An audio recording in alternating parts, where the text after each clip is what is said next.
And then number 5 is prioritize your daily activities. You have your one list, prioritize it. What's the most important thing you have to do today? For me today, it was print out 25 of these. For you, it would have been something else. But everything is more important than something else. A phone call you have to make today may not have been so important yesterday, but today it's the most important thing you're going to do. So every day, rewrite your list, reprioritize it. I know it sounds like a lot of work, but it will be worth it to have that prioritized list. Yes? Okay, so then there inevitably will be things that you don't get to in your list, right? Which are obviously the bottom of the... Right. So what do you do with those? You move them You to move the next them to day, tomorrow. and then you move them to the next... You know what I mean? Absolutely. And how long before you go... I'm going to talk about that when I get to procrastination. Okay, good. I think we get to it, otherwise I'll answer it. But the system that I learned for prioritizing, I'll get to in just a minute, Christine. The system that I learned, I was taught by what was the Franklin Institute, and is now Franklin Covey. I took a class from them and I still use it 18 years later, which everything that you have to do today gets an A next to it. And then you prioritize A1, A2, A3, A4, etc.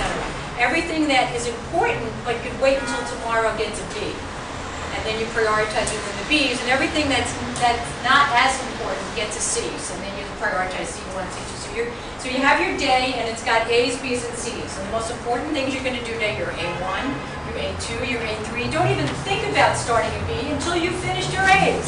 Now, if the person who you were going to call is B3 calls you, don't say, I'm sorry, I can't do this today, I'm only B3. Like, you know, do it, and then you can check it off. What happens at the end of the day is don't go to sleep until you've finished your A's, but once you finish them, you rewrite your list for tomorrow. You'll have things that are on tomorrow's list that you might have put there for tomorrow that, you know, you didn't even need to do till tomorrow.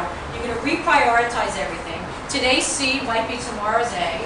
If you have too many A's, you might look at them and say, you know, I really don't need to do that because I'm obviously not going to get to it today anyway. Let me make it a B, or let me just write it on tomorrow's list and not even think about it today. So if you prioritize your list every day, it will, and don't just like, oh, I'm going to check this off, I'm going to do this one because it'll only take a minute, and then I can check it off. Do the A's first. You'll be amazed how you'll feel so much more accomplished and so much less mental clutter if you get your A's done first. You had a question? So if someone has a lot of to-do lists, Yes. I do. A lot of what? To-do lists. To-do lists. I feel like it's partly because I constantly write stuff down. So Yeah. if I am out or I'm on my cell phone, I'm in my bag, and I'm carrying all my stuff, and I just like jot it down real fast. I just jot it on whatever I can, and then I look over pieces of paper. Right. So And I have carry weekly to-do list, a little to-do spiral list. notebook, and I do that. you do? And what are you writing? You don't want to say that. You don't want to see it? I don't want to know what's in that. Look at all this. Okay. All the paper. One of the things I learned from the Franklin people was eliminate floating paper from your life. Okay, some of them are stickies and they'll stick, but get rid of the papers and write everything in your book, and then you don't have all this stuff falling out. If you have a book and you write everything in the book, if you're on the phone, you may jot it on a separate piece of paper, but please, when you're off the phone, write it in the book and throw the paper away. So keep everything focused on the list of the book. Okay? And then you have just the one to-do list. Okay, so the next one is limit periodicals. Who here gets a weekly magazine? Who here gets 2 weekly magazines? Who here gets 3 weekly magazines? God bless you. If you get, and monthly magazines, who gets monthly magazines? Who actually reads all these magazines by the time the next issue comes? No, I didn't think so. So the best thing that you can do is limit your periodicals. If you get more than 1 newspaper a day, pick one and let the other one go. And the same thing with your magazines, pick 1 or 2 at the most weekly magazines, 1 or 2 monthly. And here's the rule. When the next issue comes, the old one is old news. It's history, right? It goes, the things you haven't read, and you know what? You'll still wake up tomorrow, and you'll still be Karen, even though you haven't read it. You know, it's not a catastrophe that you haven't read it. Unless, of course, it's the proof of your will, and you have to get back to your lawyer, put your magazine aside and read the important papers. But if you haven't read the magazine, cancel it. Do yourself a favor. Yes, Chris? I heard at one point to spend 5 or 10 minutes just leafing through the magazine and actually pulling the articles out that you do want to read. Right. Because And that's most of it's 80% you're not even going to read. Exactly. So take the 20% and you'll probably be less overwhelmed with that. Absolutely, and that's a good habit if you're going to follow up and actually read the articles. If you're going to take the articles and put them in the pile of the articles you pulled out last week and the week before and the month before and back to 2007, don't do it. But if you actually have a, bless you, if you actually have a reading pile next to your favorite chair or next to your bed, if you like to read in bed like I do, and you're going to put those articles there and actually read them by the time the next issue comes, then that's a great thing to do. Just don't create clutter for yourself. Who has ever read Real Simple magazine? I started getting Real Simple when it first came out, like 15 years ago. And after a few months of reading Real Simple magazine, I said, I know how to simplify my life. I'm going to cancel my subscription. Well, just recently, I decided to order it again because a lot of organizers say they love it. My daughter's school was having a magazine drive, so I ordered Real Simple again. And I'm happy to say I just simplified my life yet again by canceling my subscription after 6 months. I'm like, such a waste of space and paper and time. So, you know, this stuff that you think you can't live without, maybe you really can. Time Out New York was something that I got religiously before we had a child. And even when she was little, I read it about all the things I couldn't go out and do anymore because I had a child. And I finally realized about 2 or 3 years ago that Time Out New York had become a chore for me. I got to get it finished by the time the next one comes. Oh my God, the new one's in the mailbox and I still have things to read. What am I going to do? I thought, why put myself through that stress? Stop getting it. Don't miss it. Save the money. Yes. I also subscribe to online. Read everything.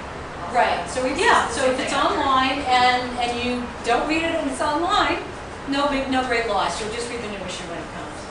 So that's my idea about periodicals. Number 7, enroll in automatic bill pay.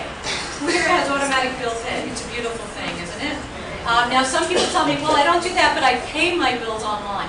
Yeah, but you still have to remember to sit down at the computer and pay it, otherwise you get slammed with the late fee. And it happened to me before I got fully trusting and went automatic. It really makes a big difference. I know you may not trust that they're going to do the right thing.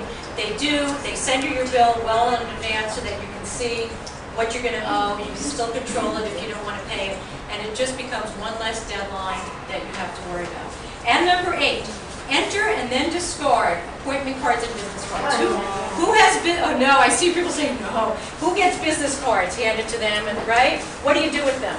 You put them in a book, you put them in your purse, you put them on your desk. I'm going to tell you a horror story. I'm working with a client right now who hired me to automate all her contacts that she has. I'm combining stuff that's in constant contact and in some files she has. She says, I have some business cards that need to be scanned. No problem, I have a business card scanner. So I go pick them up from her doorman. This bag is so heavy, I had to take a taxi home. And I did a small percentage of them. And then I weighed what I did, and I weighed the whole bag, and I figured out that she had 2,700 business cards. She had so many business cards that were so old that one of them had the address 2 World Trade Center. Oh my God. Yeah, so be realistic about why are you taking this card and what is that information going to do for you. I figured out that at my rates, it was going to cost her $4,000 for me to scan in all those business cards and turn them into information. When you get a business card, however you keep your contacts, whether the problem most people keep them electronically, either in your, no, we have to talk. I keep my contacts in at Microsoft Outlook, which is my email program. I also synchronize it with my BlackBerry, so I have them all on here. When I get a business card, those of you who have met me through various networking things know that when I get your business card, I'll put the information in to Outlook, and within 48 hours you'll get an email from me telling me how much I enjoyed meeting you, and do you mind if I put you on my mailing list to get my tip of the week. And, you know, the business card's long since thrown away. The information is there where it's actionable. This person's now on my mailing list, so I can send flyers about wonderful events like this one and send my tip of the week. Turn that piece of paper into actionable information. Otherwise, it's just clutter. The other thing is appointment cards. You go to the doctor, they write out the little card, come back 6 months from Tuesday at 4 o'clock. If you don't put in your calendar right away and throw it out, it's just clutter, and you're going to miss that appointment. They're going to call you the day before to remind you, and you're going to go, oops, I'm out of town that day. I forgot I had an appointment. Does this ever happen to anybody here? Yeah, it's happened to me even. So you come home, get those papers. If you didn't have your calendar on you, get them in your calendar. All right? Those are my 8 secrets for 8 habits that will save you at least an hour every